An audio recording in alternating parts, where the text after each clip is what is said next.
This is Patagonian Oak, Roble Oak it's sometimes called, Nothofagus obliqua.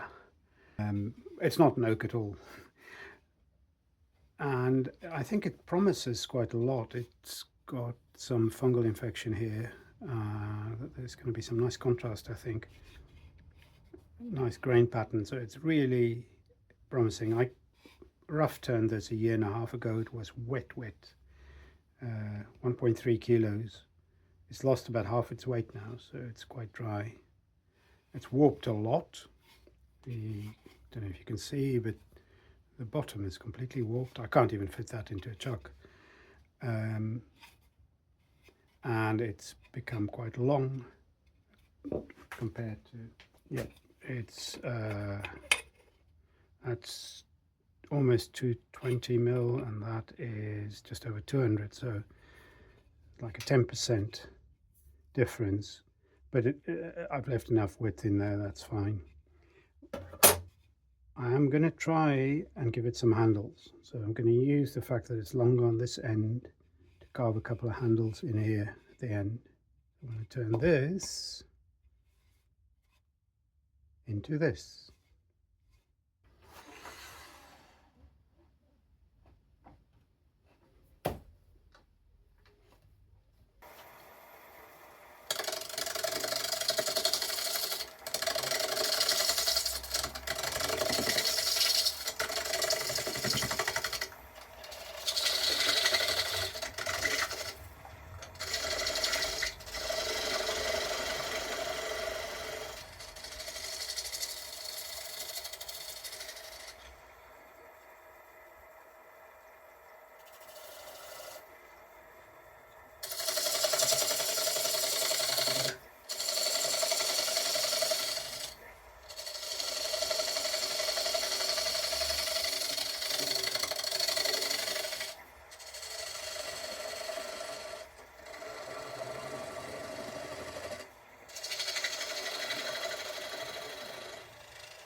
Well, that happens. That's why I put the tenon in first.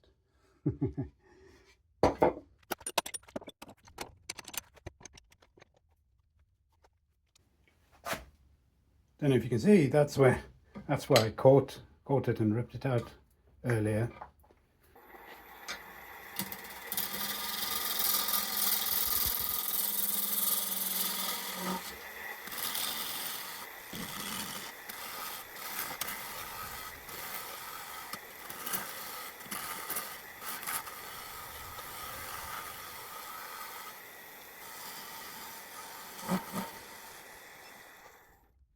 This wood cuts really nicely.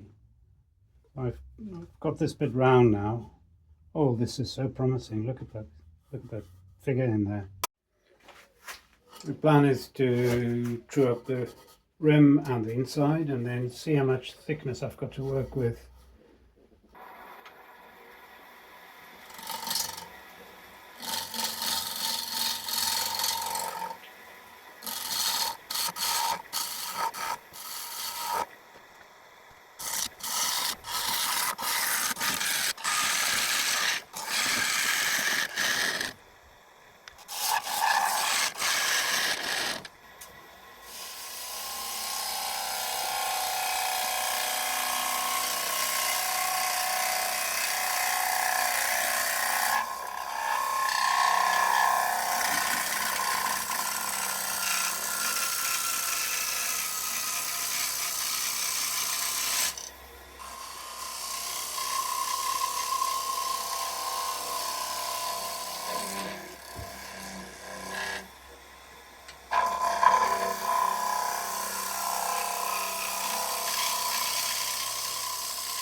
just a little lump there that's being a bit persistent.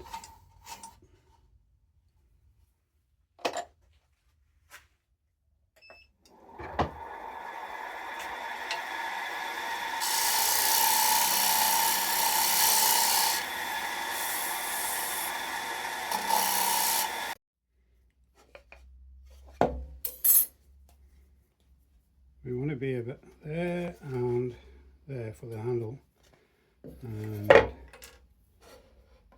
let's say we go about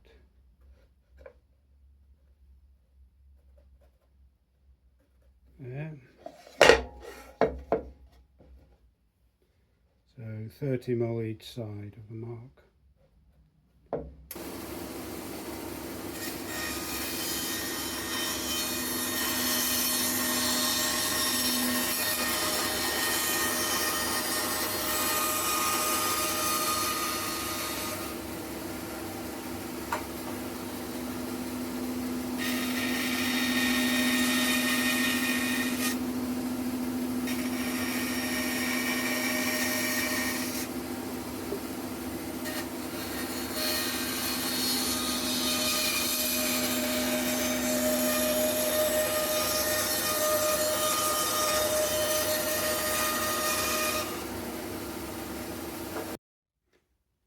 So what I want to aim for is handles that are standing up a bit higher than the rim.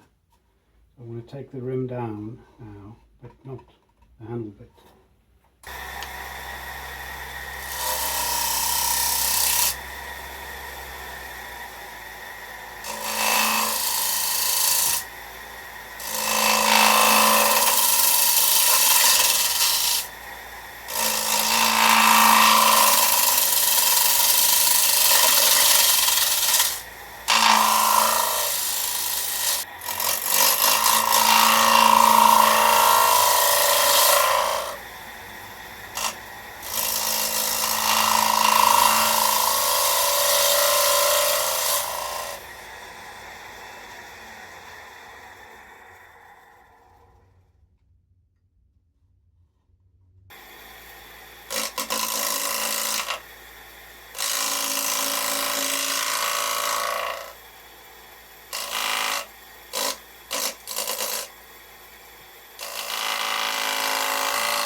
And now things are going to get pretty noisy. I've got a full face respirator that I'm going to be wearing. I'll be extracting here, and this thing. This works quite well really. It's just this is 100 grit. I'll go to other grits later. Takes away stuff fast enough without taking it off too fast.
This is fairly rudimentary, but I can measure the depth this way, and then I've got a record of that.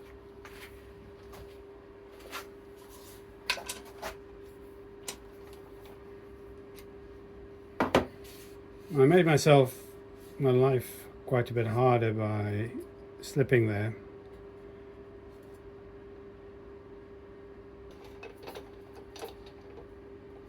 Normally on these remounting jaws you'll have 4 of these leaves, but because the handles are standing up we need to do that, which makes life a bit more complicated.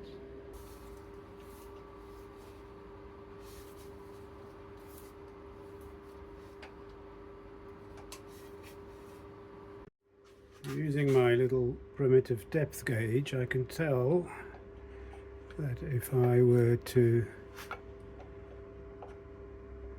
go there, I'd have about, what's that, maybe 10 millimeters worth of depth. So I can certainly take off the tenon and use this as a base.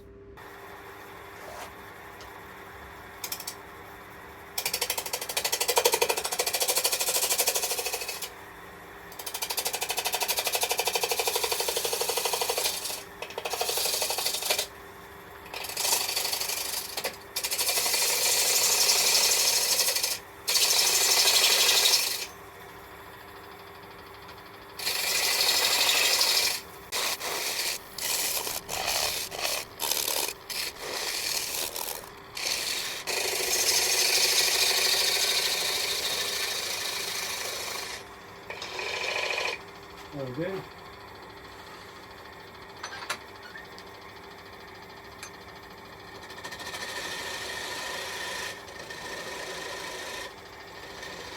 Just careful cuts now again, and this thing flying off.